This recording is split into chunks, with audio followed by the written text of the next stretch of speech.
El día de hoy hablaremos acerca del teorema de Pitágoras. Primeramente, hay que recordar que Pitágoras fue un filósofo y matemático griego, considerado el primer matemático puro. Cuando hablamos del teorema de Pitágoras, se establece que en todo triángulo rectángulo, el cuadrado de la longitud de la hipotenusa es igual a la suma de los cuadrados de las respectivas longitudes de los catetos. Y lo ejemplificamos con una fórmula, que c cuadrada es igual a cuadrada más b cuadrada. Bien, ubiquemos en un triángulo primeramente cuáles son los catetos y cuál es la hipotenusa. Veamos, los catetos en un triángulo son los lados que forman el ángulo recto, es decir, en este caso, donde se ubica la letra A y la letra B. Esos van a ser nuestros catetos. Y al lado opuesto de dicho ángulo que se ha formado, se va a encontrar la hipotenusa, y esta la ilustraremos con la letra C.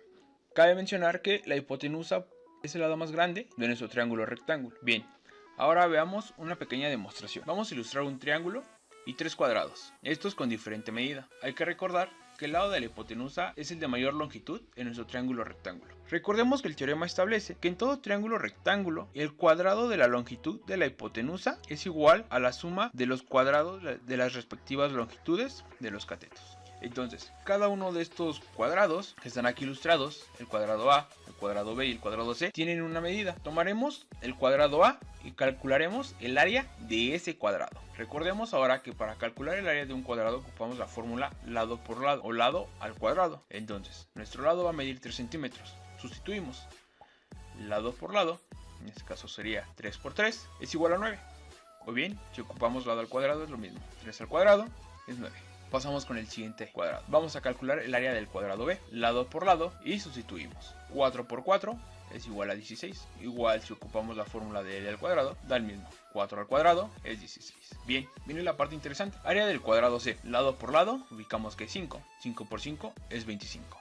Desde ese momento podemos establecer que sí se está cumpliendo nuestro teorema. ¿Por qué digo esto? Recordemos que el teorema de Pitágoras establece que el cuadrado de la hipotenusa es igual a la suma de los cuadrados de las respectivas longitudes de los catetos. Es decir, nuestra hipotenusa mide 5 centímetros. 5 por 5 es 25. Ese va a ser el cuadrado de nuestra hipotenusa. Y ahora el teorema nos dice que la suma de los dos cuadrados de los respectivos catetos nos da el valor de la hipotenusa. Entonces veamos, 3 por 3 es 9 y 4 por 4 es 16.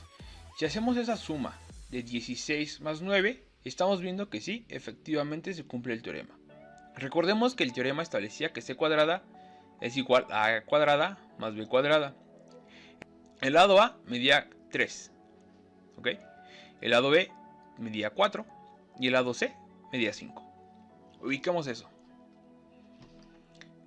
Una vez que ya tenemos ubicada esa parte, vamos solamente a sustituir en nuestra fórmula. Nuestra fórmula nos dice que c cuadrada es igual a a cuadrada más b cuadrada. Entonces c es 5, 5 al cuadrado, a es 3, 3 al cuadrado, más b, que es 4 al cuadrado. Bien, resolvemos. 5 al cuadrado es 25, 3 al cuadrado es 9, 4 al cuadrado es 16. Entonces ahora nos queda una suma por hacer. Entonces tenemos 25 es igual a 9 más 16 es igual a 25. Entonces, una vez que observamos eso, podemos decir que se cumple la igualdad en ambos miembros de la ecuación.